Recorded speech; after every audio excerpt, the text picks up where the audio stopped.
That should put me as live now. And greetings, people. It's nice to see you all again.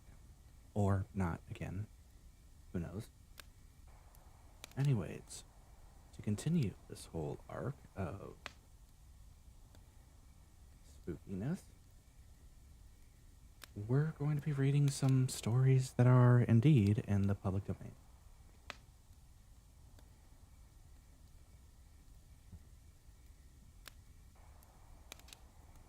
Some may call them bedtime stories. Some may call them so scary that you'd wet your pants. But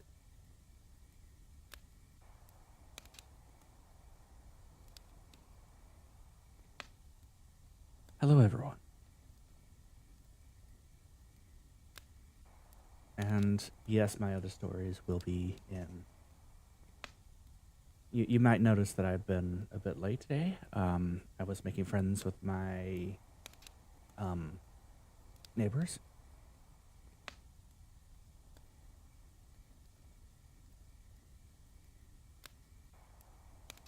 And so, as a result, I was a bit late. But we do have this chance to read out this nice, lovely bedtime story. What kind of story have I prepared for y'all? Oh, nice voice crack. We won't talk about that.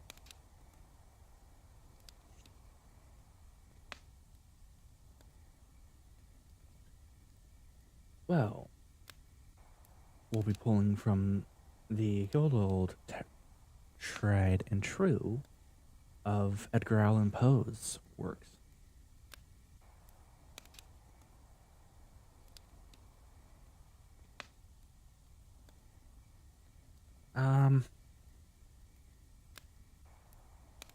Now, this would be the time where I'd ask for y'all's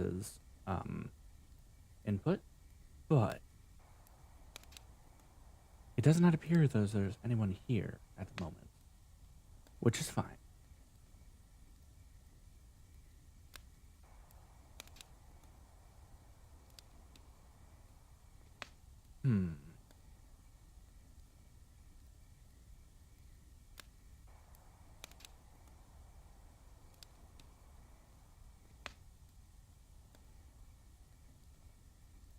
Which one shall I do?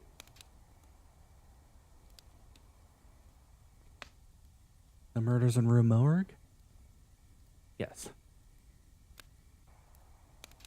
It's a bit of a shorter one, but it should be fine.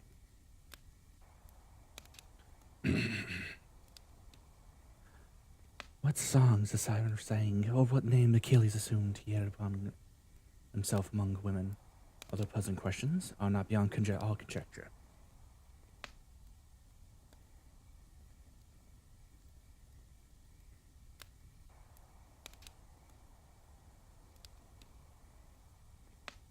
Alright.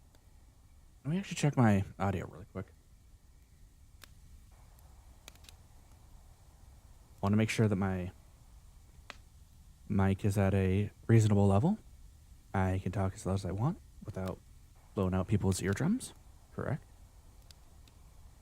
And it appears as though I can hear everything correctly. Okay.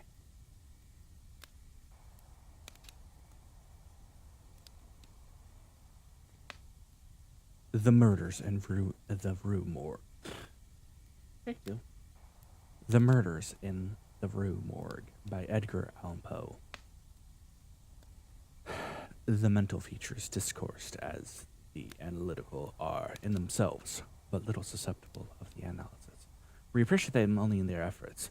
We only know them, among other things, that they are always to their possessor, when ordinarily possessed, a source of the liveliest enjoyment. As the strong man exults in his physical ability, delighting in such exercises as to call his muscles into action, so glories the analyst in the moral activity which disentangles.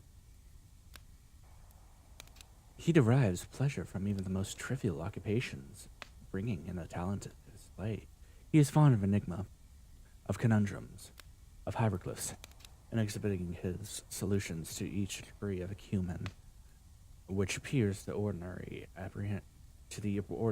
apprehension preternatural. Reading glasses.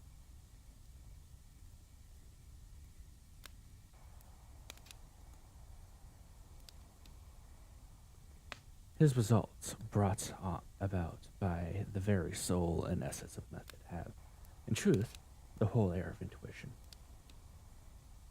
The faculty of resolution is possibly much invigorated by the mathematical study, and especially that of the highest branch of it, which, unjustly and merely on account of its own retrograde operations, has been called, as par excellence, analysis. Yet, to calculate is not in itself to analyze. A chess player, for example, does not without the effort of the others, does the one without the others.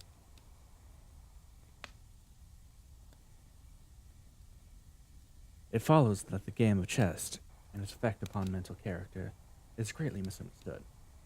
I am not writing this as a treatise, but simply prefacing a somewhat peculiar narrative by observations very much at random. I will, therefore. Those are just.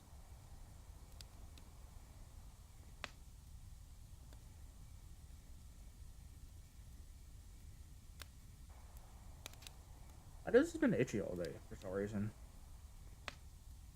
I have no idea why. Anyways.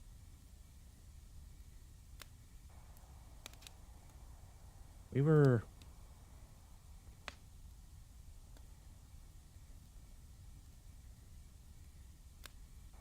Oh. Simply procured narrative of such random. I will, therefore, take occasion to assert the higher powers of the reflective intellect are more decidedly and more usefully tasked by the unabstemious game of draughts than by the elaborate frivolity of chess. In this latter, where the pieces have different bizarre motions, with various and variable values, is what only complex is mistaken, a not unusual error, for what is profound. The attention here is called powerfully into play. If it flag for an instant, an oversight is committed, resulting in an injury or defeat. The possible moves not being only manifold but involute. The chances of such oversights are multiplied. In the 9 cases out of 10, it is more concentrative rather than the acute player who conquers. In draughts, on the contrary, where the moves are unique and have but little variation, the probabilities of inadvertence are diminished, and the mere attention being left comparatively unemployed, which advantages are attained by either party are obtained by superior acumen.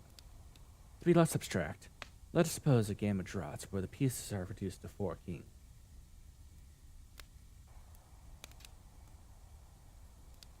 And where, of course, no oversight is to be expected.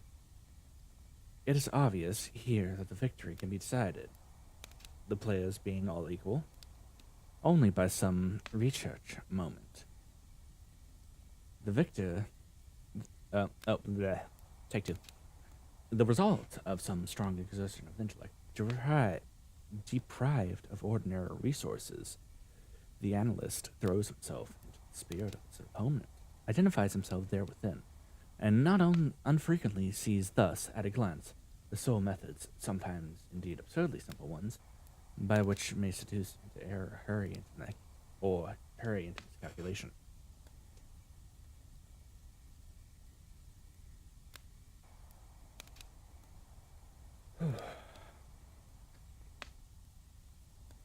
Whilst this has not been noted for its influence upon that which is termed the calculating power, I'm done with this.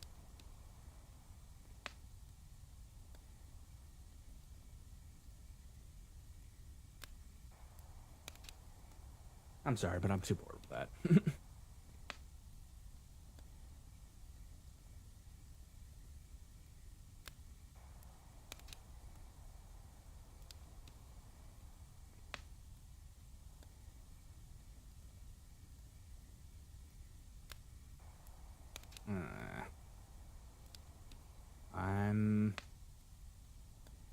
on the search for a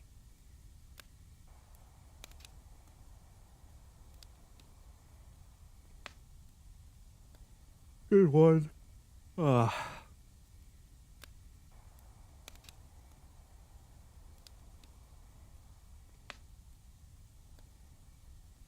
Let's take a look through this.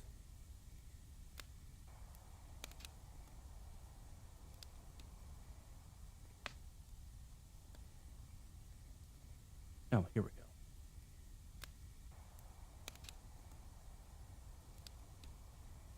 Also, y'all can barely hear the static that I have going right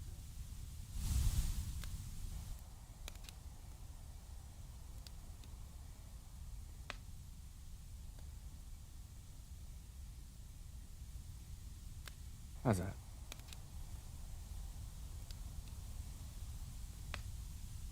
Is that just being filtered out?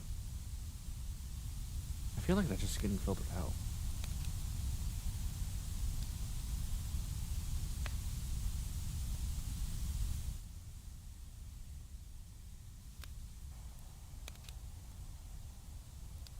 No, y'all can hear it now. I think. But only when I'm talking, for some reason.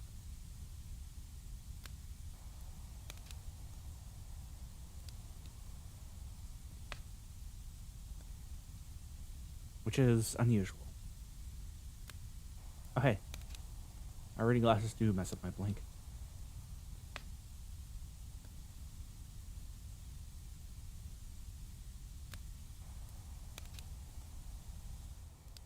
How about that? Anyways, let me see if I can find.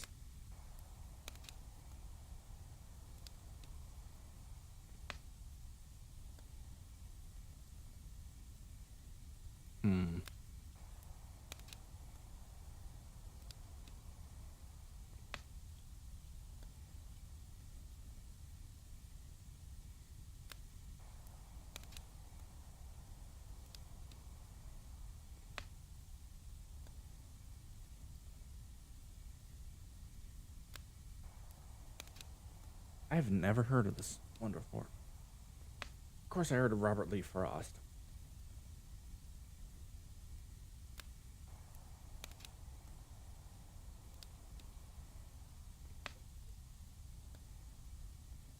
Oh.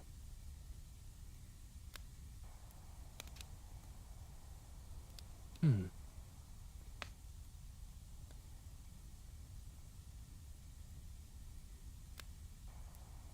Oh, hushed October morning mild, thy leaves have ripened to the fall. Tomorrow's wind, although it be wild, should waste them all. The crows above the forest call, tomorrow they may form and go. O hushed October morning mild, begin the hours of the stay slow. May the stay not seem to us less brief, hearts not too outburst for being grief. Hearts not too outburst for being beguiled. Beguile us in the way that you know. Release one leaf on break of the day. At noons, release another leaf from our trees one far away. The sun, with its gentle mist, enchant the land with amethyst. Slow, slow, for the grape's sake. They were, whose leaves are already burnt with frost, whose clustered fruit else but lost. For the grape's sake, let us part.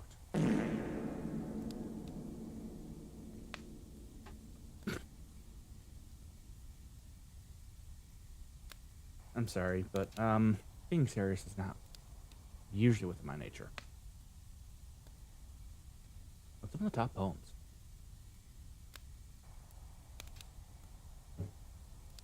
Undertaker's Horrors. What's this?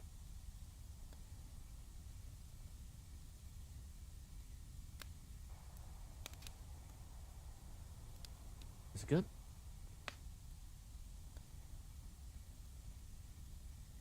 No.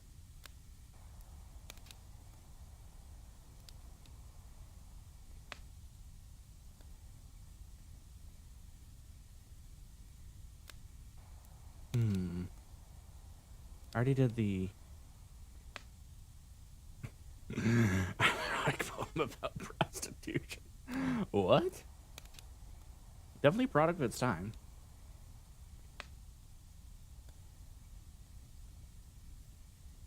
Yeah, I'm not reading that online. I'm not reading that here.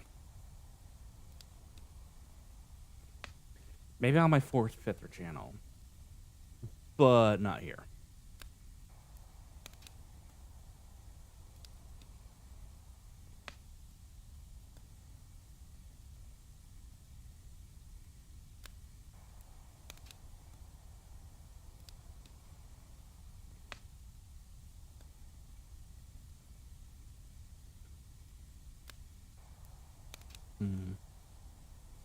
I haven't had a hard time actually finding a good one. So, let's go with an awful one. 'Twas the night before Christmas, when all through the house not a creature was stirring, not even a mouse. The stockings were hung with the chimney with care, and the toast that Satan's would soon give us a scare. The children were also all snug in their beds, while visions of their death danced in their heads. And Mom in her handkerchief, and I in my cap, had settled our brains in for Lonto's winter's nap. When out on the lawn, the crows such a clatter, I sprang from the bed to see what was the matter. Along from the window I flew like a flash, tore open the shutters and threw up the sash.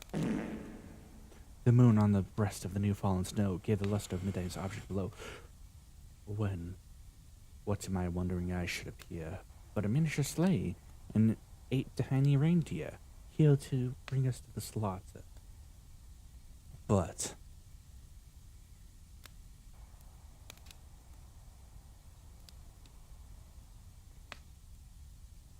with the little old driver so lively and quick, I knew in a moment it must be Saint Nick.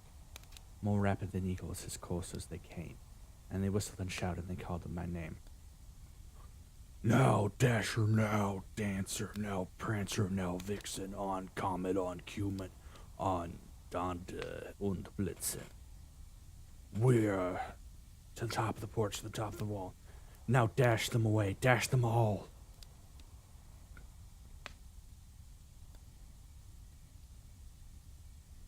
As dry leaves that before the wild hurricane fly. I have no idea what I'm doing. I'm trying to ad-lib this, but this is not going well.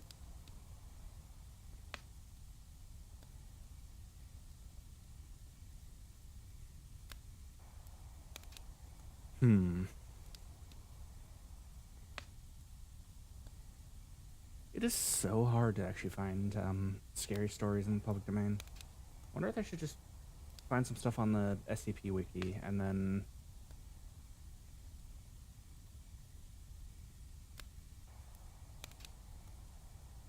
actually no, this can conclude the part where I read out stories. Yeah. It's always sad when I manage to actually bore myself with my own stories. Yeah.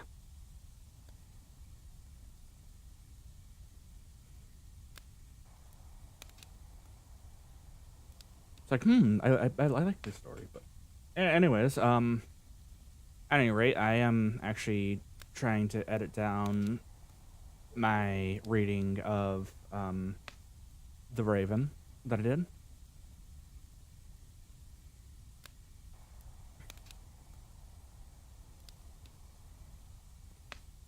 Which, oddly enough, has taken me a longer time to edit down than, let's say,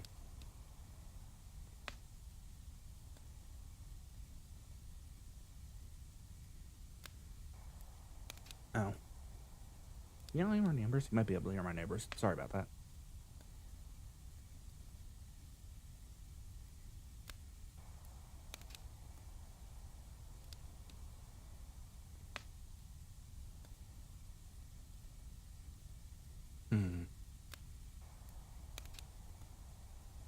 Where am I?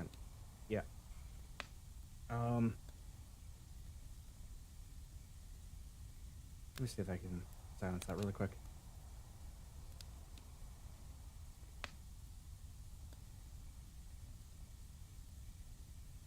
Oh well, let's just run with it.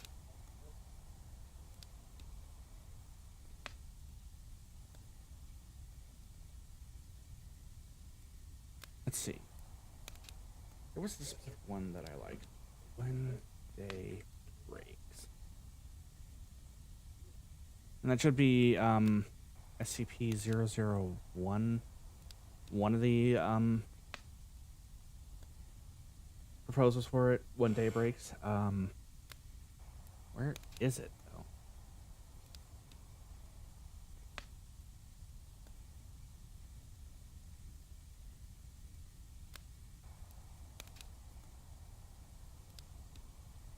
Huh.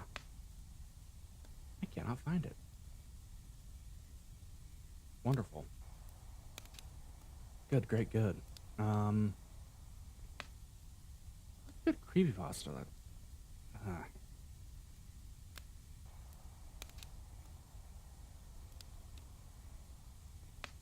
Daybreak?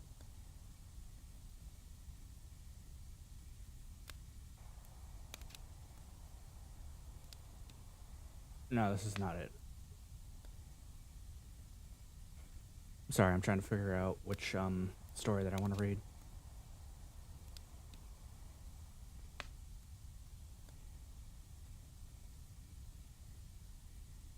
Which is time.